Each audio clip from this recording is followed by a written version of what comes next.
Hürmetli vatandaşlarım, dersimizde üçüncüsüne başlayımız. Amerika matbuatları Yaponiya, Asya'nın tertibi yetekçilik kılıp, Cungunu qarşı açtığı şekillendirdi dep görsetti.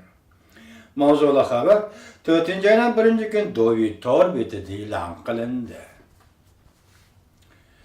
Haber mundaq başlandı. Amerika neşir kılındıgan Wall Kutsi geziti 3. ayının 31. günü Yaponiya yetakçilik kılıvatkan Asya tertibi mavzuluk makale ilan kıldı. Makale mundaq davamlaştırıldı. Yaponiya'nın vaziri Shinzo Abe yakınki 3 yıldan beri koşun devletler diplomatiyasını faal yolga koyup, Yaponiya bilen Asya devletleri oturası keng dairlik hemkarlık münasibeti ve stratejilik hemkarlık münasibeti ornutup, Cungunu qorşağı algan vaziyetini yarattı. Cungunu bargansır qattiqlashayotgan tashqi siyosiy ve özlüksiz yusayotgan devlet müdafiə kuchi oldida Yaponiyada devlet ichida texmi normal xalqaro o'ringa ega bo'lish sadosi barqansiri yuqori ko'tarilishga boshladi. Urushdan keyin harbiy tizginlashni bugun qo'yib o'tishdan aytganda Tokyo bir necha yildan beri qo'shni davlatlar bilan misli ko'rilmagan darajada bexatarlik hemkarlık endişesi yarattı. Yaponiya küllerinin biri de Amerika Asya'dan çekinadigan bolsa Yaponiya'nın rayın dairesinde müdafiə münasibetlerini köp xillaştırış arzusunu çunqurlaştırıp ötüdü dep ensireydi. Gerçi Asya'da ayrım devletler ve Shinzo Abe'nin tarih tutkan pozisyasından narazı bolsa mu? Yaponiya rayın dairlik müdafiə hemkarlığı boyunca zor neticelerge erişti. Ötken 3 yıl içinde vezir Shinzo Abe Yaponiya'nın müdafiə hamçotunu aşırdı. 2014 yılı vezir Shinzo Abe hükümeti uzundan beri çekleş küçülüğün Yaponiya'nın harbiy kural yarak sodasını koyuvetti. Yaponiya dikkatinin ağır noktasını deniz okyanı hükümranlık kılış qarattı. Mesela Tokyo, Filipin devletini deniz sahilini qoqlaydigan harbiy parxod bilen Vietnamni deniz çarlaş parxodi bilen ta'minlaydigan bo'ldi. Yaponiya, Filipin devletleri 2014 yıl tunji qatim denizde birleşme harbiy manevr ötkazdi. Tokyo çarlıqochi parxod avatib Janubi dengizde çarlaş elip bardigan bo'ldi.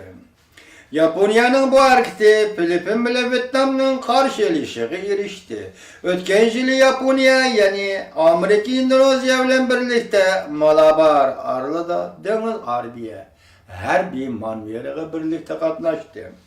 Ondan başka Yaponiya ittifaqlaş devletler için birleşip harbiy kural yarak yasaşqa yol tuzlap berdi.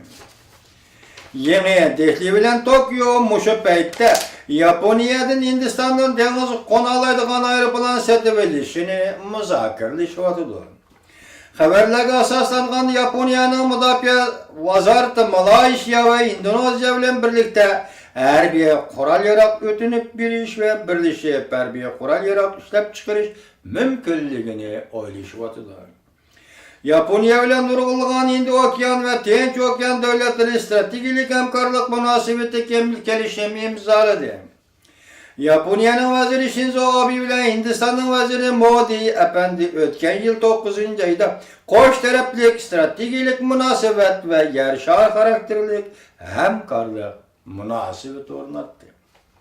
2011 yılı Yaponiya Filipin bilen imzalanan stratejilik şeriklik münasibeti kelişimi asasen Yaponiya yakında Filipin armiyası yardım birliği jakarladı. Yaponiya bilen Laos'un stratejilik hemkarlık münasibeti okşaşlı iki taraftan bexatarlik fonksiyasını küçeytişi mümkün. Növbette hazır boğan hemkarlık kelişimi asası Yaponiya bilen Avustralya keng kölemlik harbiy almashtırış söhbetleşiş elip berip axbaratdan ortak bahraman boladigan bo'ldi. Koreya bilen o'xshashla axbarat almashtırdigan bo'ldi. 4. ayının ahırında Yaponiya'nın vaziri Shinzo Abe'nin Amerika Devlet Meclisi nutq sözleş polisi intayin yaxşı fırsat bulup, vazir Shinzo Abe Asya'nın bexatarlik qandaq rəhbərlik qilish Deyimlisi bu için nutuk sözleyler. Dikkat vatandaşım Japonya. Shinzo Abe Asya'nın bir xatarligi qandaq rahbarlik qilish deyimlisi bu için nutuk sözleyler. Japonya ve qo'shni davlatlar bilan o'rtaq faol rol o'ynash orqali vazir Shinzo Abe Japonya bilan Amerika Qo'shma Shtatlar ittifoqdoshlik munosabatini texmo cho'nqurlashtirib, Asiyada qo'shni davlatlar bilan bo'lgan munosabatni texmo cho'nqurlashtirib, Japonya shu orqali tarix yoritish mumkin deb ko'rsatdi. Wall Kochi gazeti.